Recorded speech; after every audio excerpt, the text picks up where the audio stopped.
नमस्कार साथियों, केदारनाथ जाने का प्लान कर रहे हैं, लेकिन आपको कुछ ऐसी महत्वपूर्ण जानकारी है जो ज़रूर जानना चाहिए। आज के मैं इस वीडियो में आपको बताने वाला हूं केदारनाथ और साथ ही साथ अगर आप 4 धाम की यात्रा पे जाना चाहते हैं तो किन किन खास बातों का ध्यान रखें, और अगर आपने इन बातों का ध्यान नहीं रखा तो आपको ऋषिकेश से ही वापस लौटा दिया जाएगा। तो चलिए वीडियो की शुरुआत करते हैं। ध्यान से वीडियो को सुनिएगा, देखिएगा और चैनल को सब्सक्राइब कर लीजिए ताकि आपको 4 धाम यात्रा के सारे अपडेट्स मिलते रहें। सबसे पहले तो जब भी आप प्लान बनाएं तो रजिस्ट्रेशन बहुत ही आवश्यक है। कोविड के बाद जब से 4 धाम की यात्रा शुरू हुई है, बहुत ही ज़्यादा संख्या में भीड़ बढ़ गई है। मैं तो केदारनाथ धाम और चारों धाम साथ ही साथ गौमुख की भी यात्रा कर आया, तो कुछ चीज़ों का मैंने नोटिस किया, वो आपके साथ बताने वाला हूँ कि आप जब भी जाएं तो आप रजिस्ट्रेशन अपने घर बैठे पहले करवा लें, ऑनलाइन रजिस्ट्रेशन, क्योंकि ऑफलाइन रजिस्ट्रेशन बंद कर दिया गया है। और ऑनलाइन रजिस्ट्रेशन में आपको स्लॉट मिलेगा, यानी कि एक दिन में सिर्फ 12,000 यात्रियों को केदारनाथ धाम जाने की अनुमति दी जा रही है।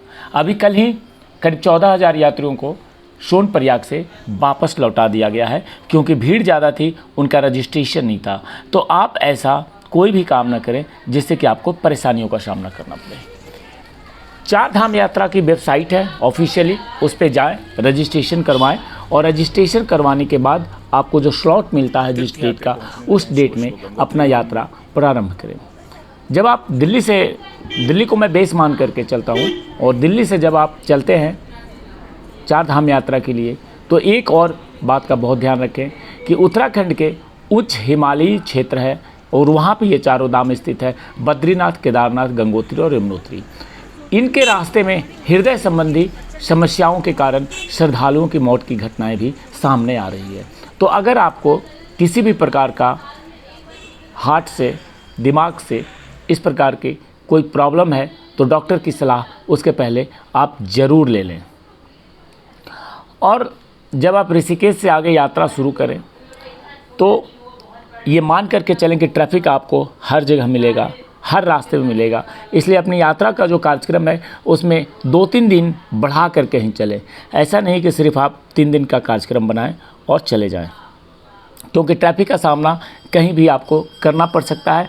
जब मैं गया था तो मुझे भी ऐसे ट्रैफिकों का सामना करना पड़ा और 4-4 घंटा मुझे वहाँ रहना पड़ा इन ट्रैफिकों में। और 4 धाम में आने वाले ज़्यादातर श्रद्धालु 10,000 फीट से अधिक ऊंचाई वाली जगहों के आदी नहीं होते, इसलिए रास्ते में कई ऊंचाई वाले स्थानों पर उन्हें रोक जाना चाहिए और धीरे धीरे खुद को मौसम के अनुकूल ढालना चाहिए। साथ ही साथ कई श्रद्धालु अपने साथ सही प्रकार के कपड़े भी नहीं लाते, क्योंकि उन्हें उच्च पहाड़ी क्षेत्र में भीषण ठंड की मौसमी दशाओं का पता ही नहीं होता। केदारनाथ के रास्ते में कई श्रद्धालुओं का अंत हो गया और तीर्थयात्रियों की मौत हाइपोथर्मिया यानी अत्यधिक ठंड के कारण शरीर का तापमान कम होने से हुआ। तो आप गर्म कपड़े ज़रूर ले लें, और गर्म कपड़े में खास करके जैकेट, स्वेटर, मफलर, टोपी, हैंड ग्लव्स, जुराब, ऊनी, ये सारे जितने अधिक से अधिक हो गर्म कपड़े अपने साथ रखें। एक रेनकोट ज़रूर ले लें, क्योंकि मौसम कब बदल जाएगा कुछ पता नहीं। यहाँ का जो आबो हवा है उसके अनुसार कभी भी बारिश हो जाती है, कभी भी धूप उग जाता है, तो रेनकोट आपके पास अवश्य होना चाहिए। जब आप ऋषिकेश से चलते हैं तो सबसे पहले केदारनाथ के लिए जो स्टॉपेज होगा वो होगा सोनप्रयाग। सोनप्रयाग में अत्यधिक भीड़ है और वहाँ पे होटल्स और अन्य सुविधाओं की भारी कमी है, व्यवस्था की कमी है। तो आपको ये कोशिश होना चाहिए कि दिल्ली से जब आप चलें तो आप अपनी सारी बुकिंग्स पहले कर लें। अगर आप हेलीकॉप्टर से जाना चाहते हैं तो हेलीकॉप्टर की टिकट बुकिंग कर लें। ऑनलाइन रजिस्ट्रेशन हर कंडीशन में करवाना बहुत ही ज़रूरी है।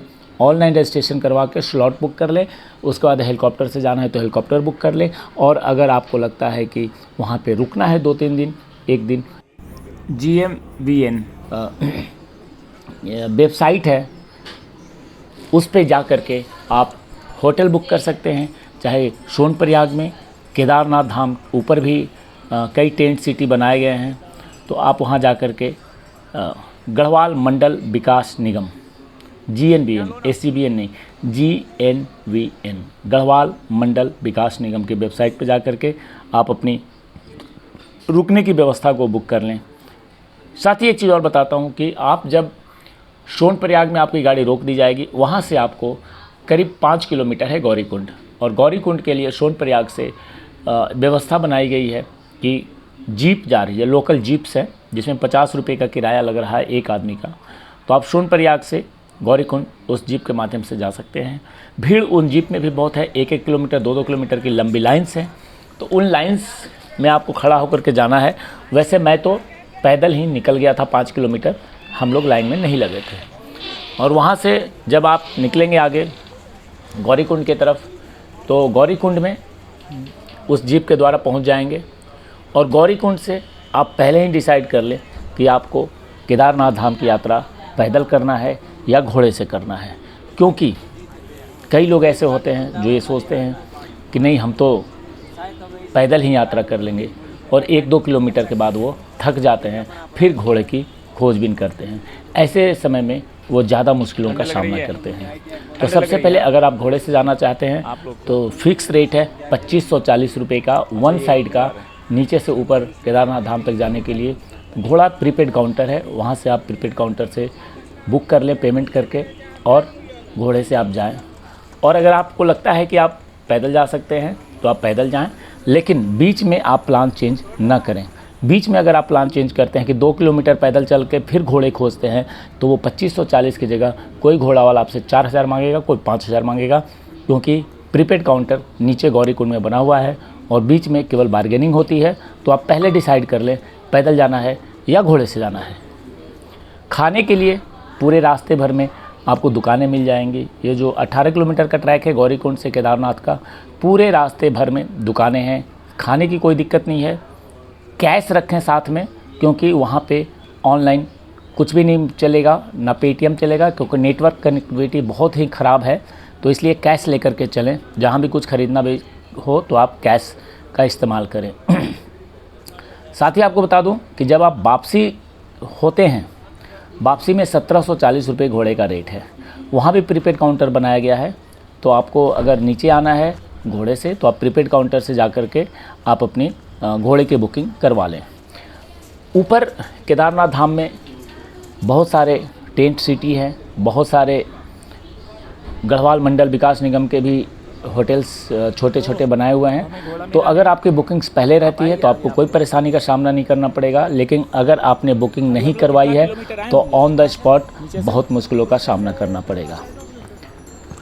दूसरी बात मैं एक चीज़ और कहना चाहता हूं जो कि बहुत महत्वपूर्ण है कि केदारनाथ धाम में पर्यटक बहुत जा रहे हैं। केदारनाथ धाम एक दिव्य केंद्र है और लोगों ने उसे मस्ती का केंद्र बना दिया है, तो इससे ज़रूर आप बचें। केदारनाथ धाम घूमने का जगह नहीं है, वो धार्मिक जगह है, और केदारनाथ धाम में कोई भी गलत आचरण न करें, क्योंकि अभी जो मैं गया तो मैंने अपनी आंखों से देखा बहुत गलत चीज़ें जो कि केदारनाथ धाम की गरिमा को ख़त्म कर रही है। तो इस चीज़ का बिल्कुल ही ध्यान रखें। केदारनाथ धाम घूमने की जगह नहीं है, आस्था का केंद्र है, तो आस्था बनाए रखें और वहाँ पे कचरा न फैलाएं। प्लास्टिक्स अगर आप ले जा रहे हैं, बॉटल्स ले जा रहे हैं, तो साथ में अपने पानी की खाली बोतल्स या कोल्ड ड्रिंक्स की खाली बोतल्स वापस अपने बैग में भर करके ले आएँ, क्योंकि इतना ज़्यादा इस बार पब्लिक है कि बहुत स्थिति ख़राब हो गई है।